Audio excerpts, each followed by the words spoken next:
Welcome to the darker side of the after show. This is season 3, episode number 9, the penultimate after show. Luke, here we are back for the second to last after show, and I am very excited to be talking to you about Chuck Wepner, the real life Rocky Balboa, the probably one of the stories that got me into this sport just as a casual viewer to what boxing was growing up as a child. And we always have these overarching themes for each show that we cover. And I feel like this week it's kind of going to be one where we reminisce and recollect a lot on what our childhood was like growing up around influences like the Rocky franchise. And you know, it's crazy really because I never knew there was a story behind Rocky Balboa until I got to sort of my teens.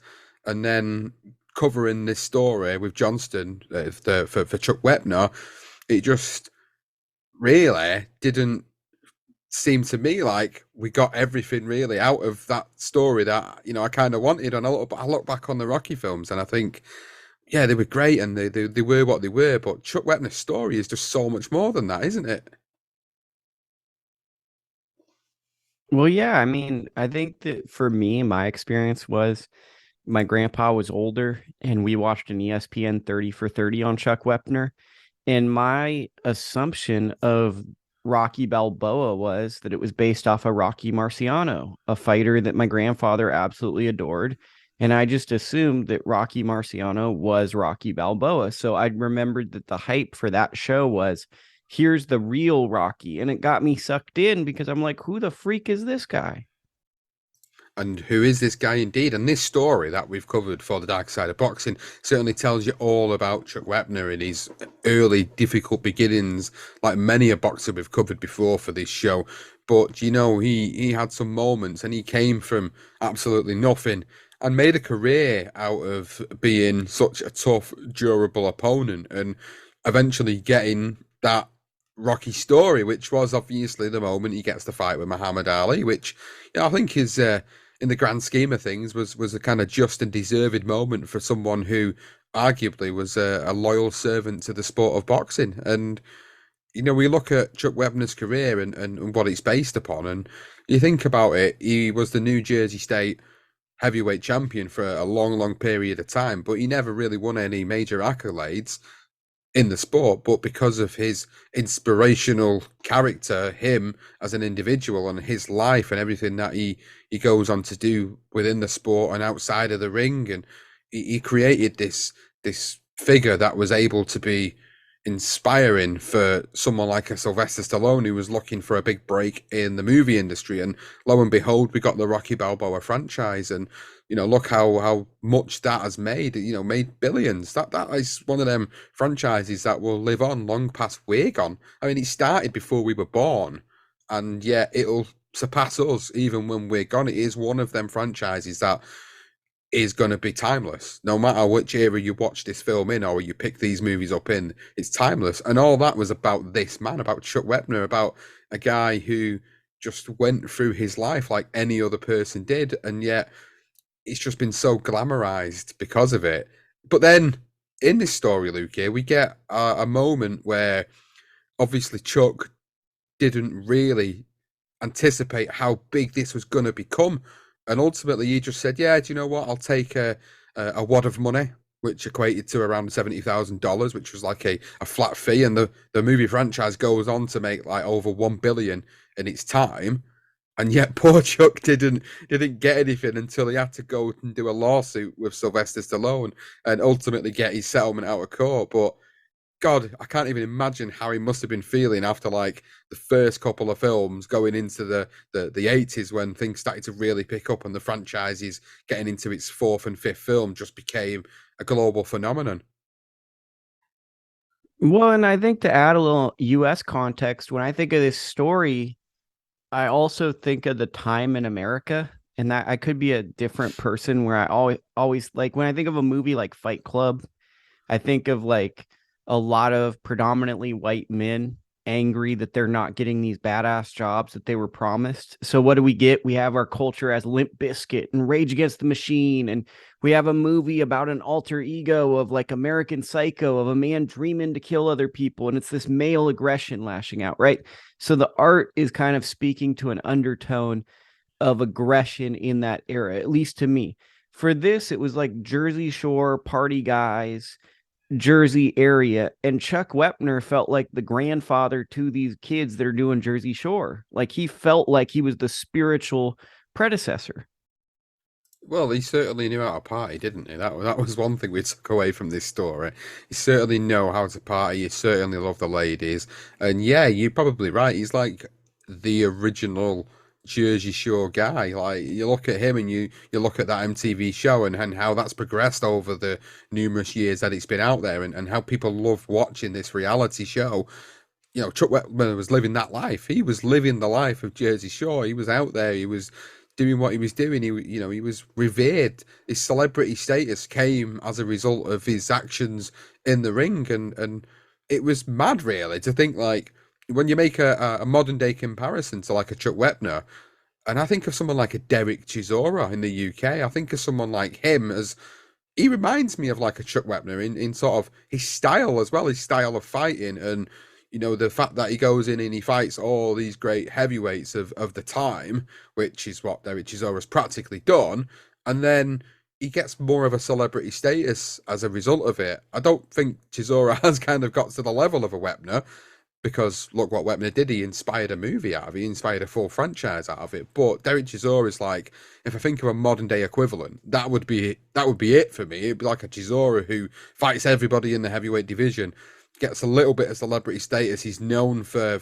being somebody who's a really tough opponent, and who would take any fighter in the heavyweight division rounds and give him a certain test that they needed at that level. And I think Wepner was that guy as a boxer as well, who he was a difficult customer, but he was limited in a lot of ways with his style and his skills, but his heart and determination was second to none. And I'm wondering, do you have any other modern day comparison other than like a Derek Chisora, Luca? I mean, maybe Gabe Rosado. Like, I don't Yeah. know about his outside the ring life, but like, it's like I think of when I think of Chuck Wepner, I think of being the bleeder. Like that's part of the story. Is he's gonna bleed and he's gonna be a warrior. And it's like when you say, right, we're not doing a preview show, but for some of the other boxing entertainment I do, which whether people choose to see it or not, whatever. Zordo Ramirez is fighting Gabe Rosado. And part of when you do a preview or analysis is you bring up, well, Gabe's fought everybody and he bleeds a lot. And I feel like that would be kind of what we would say if Wepner was fighting. Well, he fights everybody and he bleeds a lot. So that's kind of where I would assume. But yeah, Gabe Rosado isn't like as revered, is he really, as like a Chuck Wepner? I think really, if you take away the Rocky franchise from Chuck Wepner and his inspiration into that, where do you then see him? Because he doesn't become that celebrity, does he? He doesn't really get that same recognition, really, like as what he has. I mean, there's a statue up there of him now. There's a statue of him because of his inspiration to the movie industry with the Rocky character, and the fact that he essentially puts New Jersey on the map as a result of his celebrity status. So, there's not many guys at that level who could share the ring with top champions and contenders and maybe come up short a lot of the time and essentially be like a gatekeeper in the heavyweight division, and yet still he gets more recognition than for his inspiration and what he's done than some guys that are naturally more talented of fighters who may actually achieve a little bit more accolades wise than a Chuck Wepner, but it's his cultural influence for me that has done it. That's what's got him this recognition, which is think of like a Jake LaMotta, for example. Or Jake LaMotta's another guy before Wepner's time who he wasn't the greatest fighter in the world. He was very much a fighter like a Chuck Wepner, the same similar sort of style. But Chuck Wepner didn't really win anything accolades wise when it comes down to the big world titles, whereas Jake LaMotta did. But Jake LaMotta was also revered for his heart and desire and determination and everything he did. And they made a movie about him. And although it didn't go on to be a Rocky franchise, there's certain characters, there's certain people within this sport at that level where they can kind of become maybe the gatekeeper to the promised land of world titles. But actually, some of these guys are actually more revered than those that become, say, an IBF champion and hold on to it for 3 years and then go off into retirement. Like, I'm thinking of just random names here in boxing, like Sven Ottke. Sven Ottke, the German fighter, the German super middleweight, who held on to his title for so goddamn long, but yet does anyone speak about him in the same way? Does he have a statue anywhere? No, he doesn't. He's not had that cultural impact like the Jake LaMotta's and the Chuck Wepners have of the world. So what I'm trying to get at, Lukey, is like you get fighters at times that don't necessarily have to be the best in the world. They don't necessarily have to be a unified or an undisputed champion. But if they bring something to the sport of boxing, which is completely different or hasn't been seen for some time, and he's really needed in the sport of boxing to keep other guys at the top of the chain sharp and ready and willing to fight the best. We need them, don't we? We need these types of characters in the sport. And I think that's what I'm getting at. Like, regardless of what they do, like you mentioned Gabe Rosado, he's another one. We need him. We need people like him and Wepner and LaMotta and Derek Chisora and all these types of guys that are essentially like gatekeepers to that world elite level that are needed for guys that become legends in the sport. They need dance partners. That's what they need. And if we don't have a good dance partner and we don't have a good enough character, then how do these guys create their legacies? But I also think we romanticize older fighters like Ernie Shavers. Is the legend is he hits really hard, but Big Bang Zhang might hit just as hard or harder, and people don't romanticize him. I think that there are just certain, like, we all like tall tales. We'd hear stories of El Kukui. You go into the bathroom, say Bloody Mary 3 times, and then you're haunted. Some boxers get to have the folklore around them, and some just happen to be professionals that work a 9 to 5 job. And I think part of what drives us and why we nerd out is some of these folklores around the people that are forgotten.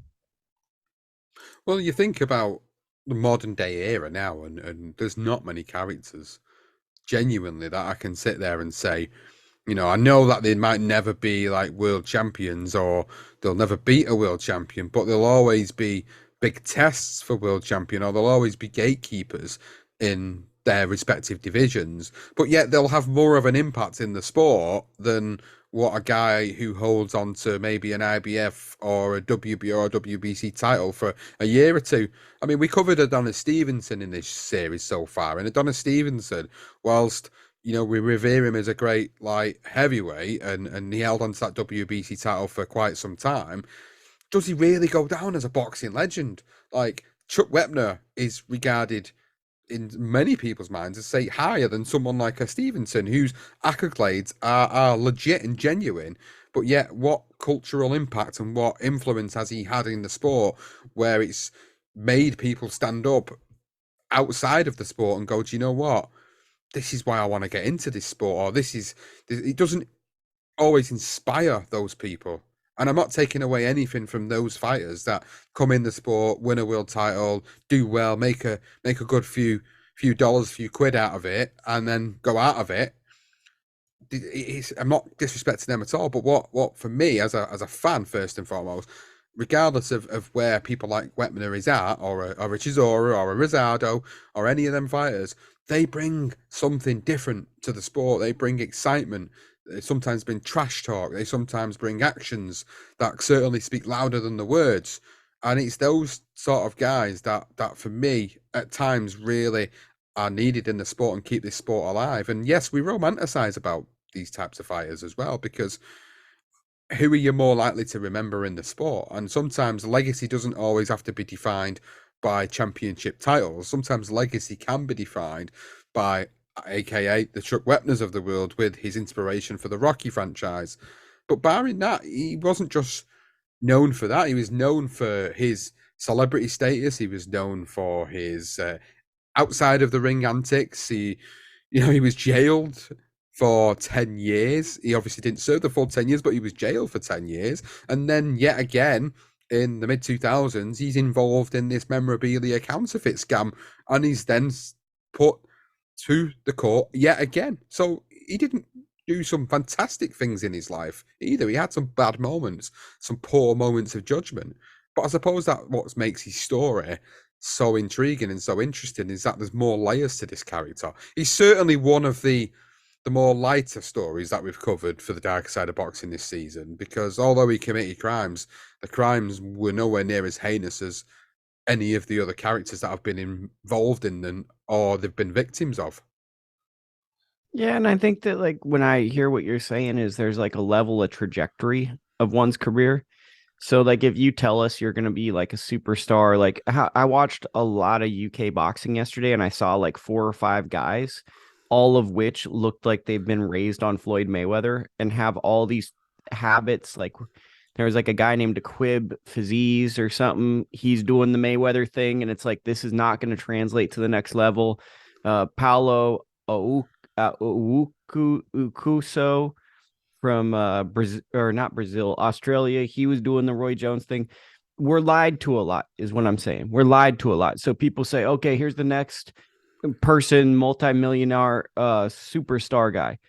When someone like a Chisora or a Chuck Wepner or a Rosado or one of these guys, recently Luis Alberto Lopez is one of these guys, there's no real push behind them. They just kind of make their own path and they're not sold as something. I think that's where a bit of the romanticism is there's two career arcs. There's the arc of super hyped uh sensational fighter that's going to achieve everything and you're just not simply as good as them. They're just far superior and you're just going to tune in and piggyback off of their success. Or there's the working class person that's going to fight their way to the top. And I think that we often romanticize the underdog because it's much more likable. Well, I was just going to say, underdog is the word we haven't actually used throughout the episode up until now. An underdog story is what the whole premise of Chuck Repner's inspirational Rocky story was all about. Is an underdog from an area, a club fighter from an area where the heavyweight champ comes to fight the best club fighter of the area, which ironically in this story is Chuck Wepner, and he inspires Sylvester Stallone to write the Rocky character, and the rest is history. But there's many fighters like that. There's many fighters that are probably better than club level, but are just as inspirational. And I think as time passes, you start to really look back on these fighters with more regard and more respect because they are true underdogs in the sport. They are guys that completely, in some people's minds, will overachieve in the sport of boxing because they're not expected to go on to be a multi-time world champion or a multi-weight world champion, but in fact, if they manage to get to sort of the area level, like say the British or the NABF, then they have done something enough in this sport to get to the expectation level that maybe people around them thought they were going to get to. If they get any further than that, then you're exceeding expectations. So an underdog story is what I think most fans, I'm not going to say all fans, but most fans do love a good underdog story. When you see a certain fighter come out of nowhere and on paper he's expected to get completely blasted out of the water by his opponent, and then all of a sudden he does something so spectacular that it makes you stand up and go, "Oh my God, I've just witnessed a piece of history." How many times has that happened? And how many times have we loved that happening? Because it has, hasn't it? I mean, Gatti and Ward, Mickey Ward wasn't expected to do what he did with Arturo Gatti, but he did. That's one of the most famous underdog stories in the history of the sport. There's so many of them. That's just the one that springs to my mind. And then you have someone like a Mauricio Lara in modern times, where on paper, before he fought Josh Warrington, nobody really knew him. He'd not had that exposure level to think that he was going to be who he is now, and now we're looking at him as one of, if not the best featherweight in the world currently.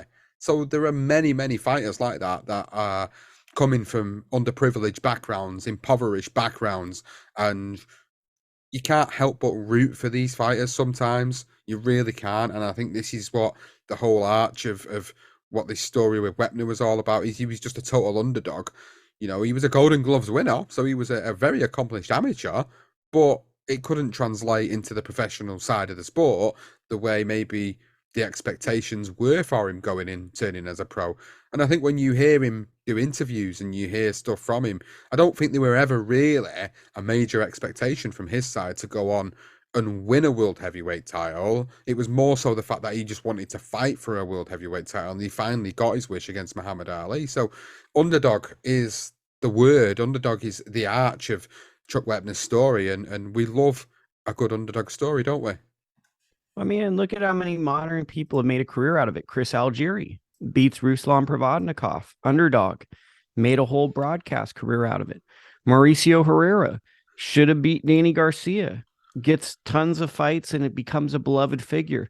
We love seeing people be great for one moment because it makes us feel like we can be great in one moment in our life. Well, it does, doesn't it? Because it shows you that the average working man, the average working class man or woman can go on to achieve something that seems unachievable. And that is what these stories are all about. That's what we love about them. I love underdog stories. And there's one particular fighter from England, from Manchester, who I know quite personally, and that is Anthony Crolla. He, for me, was a huge underdog story. Like, nobody ever expected Anthony Crolla to go on to become a world champion. This was a man that, at best, could get to British title level, and that'd be a hit for him. And then the whole story surrounding what happened with him, he was trying to prevent a robbery from happening at his neighbour's house. He gets hit with a concrete slab. He fractured his skull. He loses his world title shot. He comes back, goes on, and somehow musters up the mental fortitude to be able to become a world champion and share the ring with the great Jorge Linares. I think was an amazing story and a huge overachievement. And openly, that's something he'd say himself. He never expected to get to that level. Never expected when he started his career he would get to that level. But yet, look at him. He's a great underdog story for Manchester. He's one of the most famous underdog stories in the UK, and a truly likable guy. And a lot of these fighters always turn out to be truly likable individuals as a result. I mean, there's not many I can honestly say that I've come across where I feel like they're not very nice to be around. I'm sure you might be able to think of a few, Lukey, but there's not many that I've come across that have been underdogs that I've gone on to maybe overachieve that actually are just complete douchebags to be around. I mean, you run into guys, right? Like, there's a fighter from LA that was like such a jerk to me one time when I was just trying to do a project with him. And it's like, I always remember, I won't say his name, but he's like a legendary Hall of Fame guy. Like, there's always those type of guys. There's always going to be like, we have the OnlyFans TV deal. So we're doing video production. And you're always going to get a little bit of resistance from certain people. Oh, we're kind of bigger than your platform. Oh, we want money. Oh, we want this. And that can be discouraging, but I mean it also is kind of it makes you appreciate the guys like a Arnold Barbosa, who I think the world of. Arnold's a big time fighter, and he also is probably one of the easiest people I've ever had to deal with. And I think that's why I'm always drawn to I don't want to cover a big name fighter. I want to cover the little guy who's actually a great person and help kind of get more exposure to this morally decent person. There's many of them out there. There really is many of those out there. And sometimes fame and fortune can actually make those individuals change. But I think when you come from that background and you have gone through those most difficult times, majority of those people do end up going on to stay humble and being humble and always respecting where they've come from and where they've gotten to and always giving something back. And I think there's a lot of those people in the sport. And I think when we talk about people in this episode, certain fighters who, have kind of got that label of club fighter or journeyman or world title gatekeeper, whatever you want to call them. These are the types of guys that 9 times out of 10 are the most humble people that you'll ever meet when you go and meet them in the street because they've got time for people, because they know they once started at a certain moment in their lives and their boxing careers where nobody was ever going to look at them twice and even think about putting them on a TV show or let alone broadcasting them on a pay-per-view event. And, for a lot of these guys to have gotten to that echelon in their careers is huge achievement, and a lot of them, like I say, keep themselves very grounded. So it's good that we get someone like a Chuck Wepner story, who even now when you see interviews with him, of recent times, he's still always dead humble. And I love that. And I love the whole underdog story. And I love that many of these underdogs who go on to achieve something always stay in that humble mentality. And it's great. It really is. It's a great story. Chuck Wepner's story is a great feel good story. It feels very much like a lighter version of what we've done for the dark side of boxing. But because of his misdemeanors in his life, it certainly fit the narrative of the difficulties he faced outside of the ring. So it was an enjoyable story for us to cover. A nice little penultimate episode before we go in hard next week with the final episode.